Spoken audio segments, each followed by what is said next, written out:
I get written to by someone and he's asking me to make a list of things that most common people are doing that are hurting dogs and they don't even realize it. I thought about it for a second and I was like, that sounds like a pretty good video idea. So without further ado, let's get started. First on this list is weed. Reefer. Ganja. Herb. Hemp. Dope. Pot. Grass. Mary Jane. On weed. Am I driving okay? You put your weed in there. Listen up.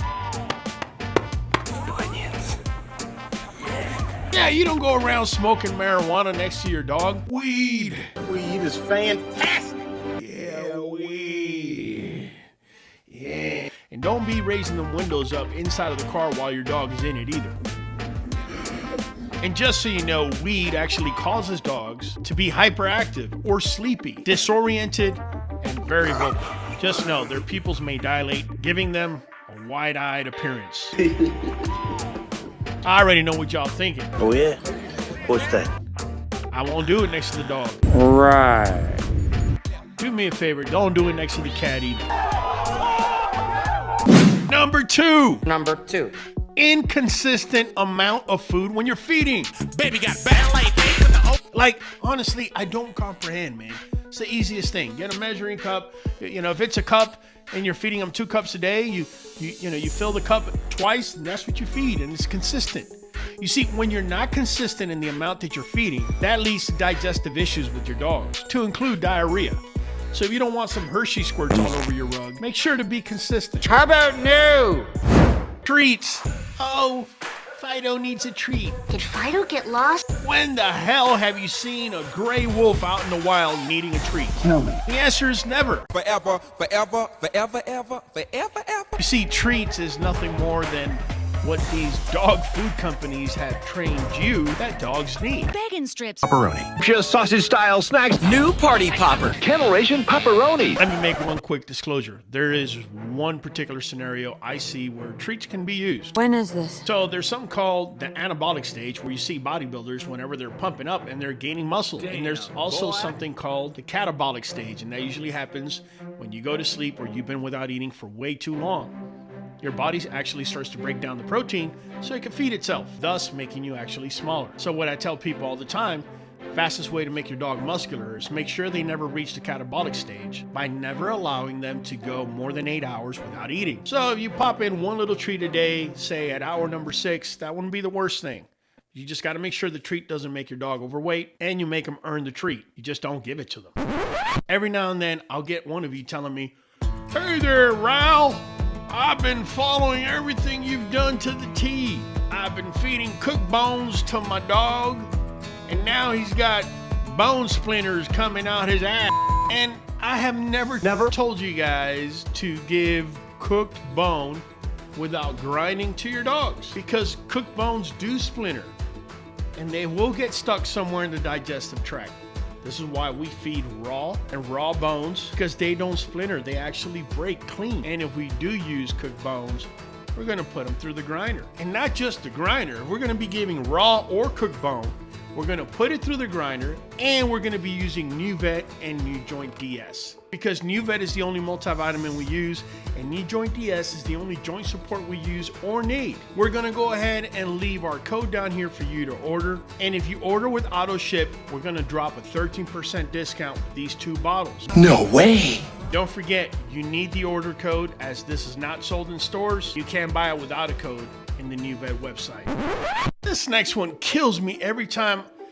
I'll get somebody telling me that the dog has destructive behavior, is chewing on a $10,000 sofa, is growling at the parakeet, it bit my mother-in-law in the ass, did the booty scoop right in the middle of the sofa while we had visitors watching. And then I ask him, "What's your living dynamic like?" "Oh, I live in a loft by myself and I work 28 hours a day." Damn! And then I ask him, "How long do you let your dog out?" "Oh, I only let him out about 8 minutes a day." Wow. "That's as long as I have to walk him around and have him poop." And then you want to know why your dog is acting like this? So taking your dog for a walk so it could take a shit is not considered exercise. Are you sure? So look, it doesn't even have to be an hour a day. Cool. I'm gonna give you a simple solution. I don't care if you live in a big house or in a small apartment. You need about 20 feet by 20 feet of space, preferably grass. Don't do this on cement. And buy yourself a flirt pole. Literally 15 minutes a day of doing that at least they're getting 15 minutes of that high intense cardio that they need. Now wait. I gotta disclose this because I got some of y'all that are watching this and you're about to go outside and kill your dog. How? First of all, I said 15 minutes, not 50. Second of all, make sure if the temperature is above 82 degrees Fahrenheit that you're very cautious when you're doing this because your dog could end up with a heat stroke. Now, I already made mention, do not do this on cement or paved floor as you will rip your dog's paws to shred. I've seen so many of you loving on a harness and you got this dog, you're showing it off on a beautiful little harness. And you can't control it, can you? See, that's how I know you're probably a first-time dog owner. Is because that's the difference between what you want and what you need. Let me explain. Please. With a dog collar and leash, you have control forward, back, left, and right. With a harness, because it is based centered on the dog's body, you can stop the dog from going forward or back, but you're gonna have very limited control when it goes left or right. So if the dog hasn't learned how to walk on a leash, why would you put a harness on them? Not socializing your dogs. What, you didn't see what happened to Jeffrey Dahmer? Or Adolf Hitler? Or Benito Mussolini? Or even Joseph Stalin in my last video? Lack of socialization leads to the dog being fearful of things that it has not experienced from other people, other animal, other sounds. Nowadays, there are too many stores that are pet friendly. From Tractor Supply, Home Depot, Lowe's, to even restaurants popping up left and right. There's no reason why you should not be socializing your dog. So socialization, make it happen, capiche? Capiche? Yelling at your dog to shut up! Shut up! Yeah, the minute you yell at the dog to shut up, you're actually feeding into its attention-seeking behavior. Come on! It's almost like saying in dog, go ahead! Bark some more. I'm not a dog trainer, but I've been told by trainers that when a dog does something that you don't want it to do, that you should ignore it. You live in an apartment, you're a millennial. Oh, Lord.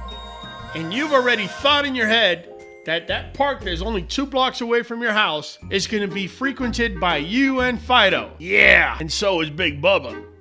So you head over there, and there's a bunch of middle-aged women with their little poodles and schnauzer thingies running around. You're having a great time. You let Fido off the leash. 10 minutes go by, everything is going great. Until Ken and Karen show up with their 1-year-old uncontrolled cane corso. To make matters worse, he's at that age where he wants to ruffle some feathers, if you know what I mean. Ruffle some feathers. Ruffle some feathers. Next up is leaving Fido in the car. A lot of states are giving fines now if they find your dog inside of your vehicle. 31 states, including Massachusetts, have laws that prohibit leaving an animal in a confined vehicle under dangerous conditions. In Massachusetts, you could face a $1,000 fine or go to prison for up to a year. I already know what you're going to say, but I left the AC on. Yeah, but the car could stall or it could run out of gas. So make sure you don't leave Fido in the car. Next up is household cleaning products, in particular bleach. So guys, bleach is very poisonous and toxic for dogs. Wait a minute. All I'm gonna say is make sure you don't let your dogs walk over an area that is still wet where there was bleach and water. Don't let them sit on it or lay on top of it as they can absorb it through the skin. If they walk on it, they may lick their paws. So stay away from that. Invisible dog fences. Now look. I've had a lot of people write to me and talk to me about invisible dog fences and how great they are. But I've also spoken with many trainers who tell me that the majority of their clientele is dogs who have actually been exposed to these invisible dog fences. You see, the invisible dog fence is very difficult to understand if you're a dog. Check this out. We're going to put a collar around your neck, and whenever you get near this, it's going to go off, and if you happen to cross it, it's going to shock you. However, next door neighbor's dog, for example, could walk into the invisible fence area and not get shocked at all. Also, a lot of dogs see the invisible dog fence more as punishment. Just one of the reasons why many trainers will tell you not to bring an invisible dog fence to your house for your dogs unless they're at least 6 months of age. And that's so you don't cause any type of mental trauma. Next up is my favorite. And it's Kibble. None other than Kibble. Oh no! Oh no! Oh no! Yes, dry dog food. Oh yeah! And the reason I'm against Kibble, they cook Kibble at over 100 degrees Fahrenheit. It denatures the protein, denatures the minerals. They add harmful fillers. They'll give you soy, wheat, corn, rice, lentils, a lot of grains, and a lot of the crap that your dog really doesn't need. Not to mention that they're always being recalled. If you don't believe me, you need to check out our video. It shows you how Kibble is made. Rodent poison. For those of you that live out here in the country and you're spreading rodent poison everywhere, it is my understanding, and please correct me if I'm wrong, but the majority of rodent poison is nothing more than a blood thinner. A common one at that. It's heparin. And therefore, if your dogs get a hold of that, or enough of it, it's gonna hurt them too. They'll bleed out. So keep them away from that stuff. Mosquito repellent. Yes.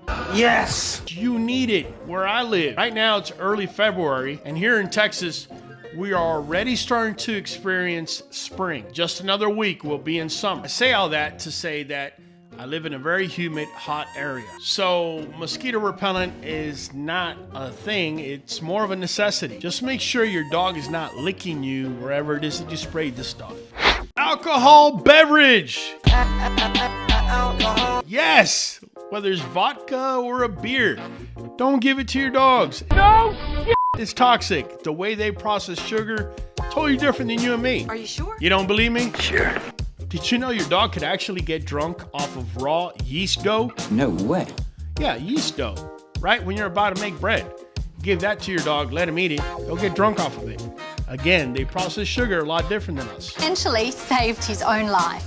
So there was the one piece of bread, there, and here's the other piece of bread. El cigarro, cigarrete, cigarettes, e-cigarette liquid, nicotine patches. Yeah, that'll kill your dog. Coffee and caffeine is no bueno for dogs either. No bueno. It can make them hyperactive, it can give them arrhythmias. Keep that stuff away from your dogs. What about raisins and grapes? No. No. Keep your dogs away from raisins or grapes without getting too far in it. That could actually cause kidney failure in your dogs. Stay away from it. Also, these nuts are very toxic for dogs. What? That's macadamia, almonds, pecans, walnuts, and D's. And D's. Got it. Stay away from those nuts. The dog should be fine. Now, the last one I'm going to go over is probably the most important one, and it's giving your dog mixed signals. So a lot of times I'll get a call, and it's a young family with 1 or 2 children. When I say children, I mean 18 or less. And what's happening is mom and dad are saying, for example, the dogs cannot be on the sofa. And when little Jimmy pops up, he lets the dogs do whatever they want. What little Jimmy doesn't realize is this could lead to even a dangerous situation, as the dogs are now perceiving him to be their equal. So when mom and dad are around, we can't be on the sofa, but Jimmy, he's one of us. Yeah, no bueno. So if you're trying to figure out, if you're trying to learn how to be alpha to your dog, how to set it up to where your dog looks up to you, make sure to click on this next video and or playlist so you can get more information about dog behavior, dog diet, dog everything. Been Raul from the Q, catching you on the next one.